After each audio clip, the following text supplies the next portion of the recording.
Thank you, Mr. Phelps. You discussed how FEMA piloted its public assistance re-engineering process with a 2016 disaster in Oregon that resulted in a substantial increase in the use of hazard mitigation. The state of Oregon received a disaster declaration earlier this year.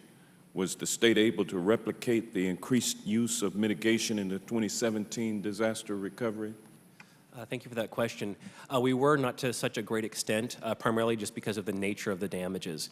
The 2016 declaration was more permanent work, repairing the infrastructure that has been spoken about today. The more recent disaster declaration was a lot of what we call Category A and Category B damages, debris removal and emergency response measures to be reimbursed through that federal disaster declaration.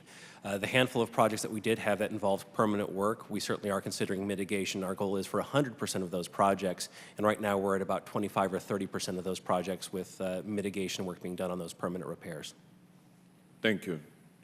Other witnesses recommend allowing mitigation funds to be used to develop and enforce statewide building codes. Do you have any thoughts on whether this is an issue of lack of funding, that some areas do not adopt statewide building codes, or is it an issue of the lack of willingness to adopt those codes? I don't believe in my experience it's the lack of funding so much, but it's the perceived cost burden perhaps on increasing the building codes. I had heard a statistic, I can't verify the accuracy of it, but for every $1,000 a home increases, 100,000 people are priced out of purchasing that home. So every increase in the cost of building a home certainly has an impact on who can afford homes. And in Oregon we have affordable housing concerns, to be sure. I think the building codes are one piece of it, but another piece is probably land use planning and how we look at where we're building in relation to coastal areas, in floodplains, and certainly the wildland-urban interface where homes become much more susceptible to the threat of wildfire. Mm-hmm. What has prompted the state of Oregon to invest in mitigation? We talked a little bit today about the carrot and stick approach. I think I can say with 100% certainty that the carrot for Oregon to do mitigation and robust mitigation and educate our policymakers on the importance of mitigation is not the promise of federal disaster dollars. We tend to wear, as emergency management directors at the state level, federal disaster declarations as notches on our belts. I would have been perfectly pleased going through my entire career never having received a federal disaster declaration. Sadly, in 2 years that has not been the case, and I've been blessed with a few federal disaster declarations. Our primary incentive is to save lives, protect property, and reduce impact to the environment and the economy. That's what drives us to do the robust mitigation work we do. It's to try to limit the forecasted 10,000 dead and injured after a Cascadia subduction zone earthquake, so that number isn't nearly as great. Thank you. Anyone want to add to that? Okay.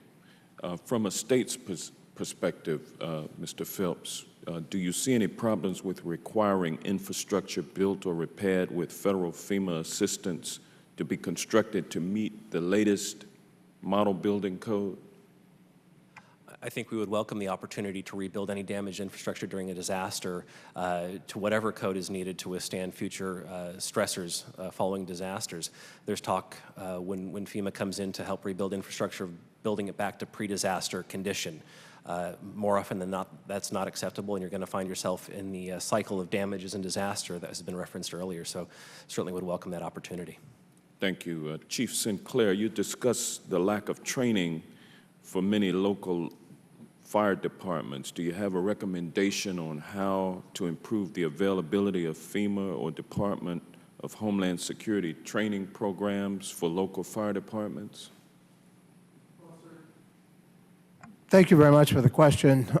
Certainly, our premier training organization that we utilize is the U.S. Fire Administration and the National Fire Academy. They do a couple of different approaches to this. They have on-site courses, and they also work with the state fire training directors to send courses out. What we are constantly doing is taking a look at what those evolving threats are and getting those types of information out. There are other grant programs, such as the alert grants, that allow us to take specific training, for example, railway safety classes, especially out into the rural areas. And it is important for us to have a myriad of different ways to approach that training. If you take a look at the railroad system and the bulk and crude issue, the majority of the places where they've had issues is out in rural areas. And so every fire department that is on that rail line needs to know how to mitigate an actual event. So there's a host of different things. When you're talking about the U.S. Fire Administration, they have established classes. Every time they go out and update those classes, it takes money to be able to do that.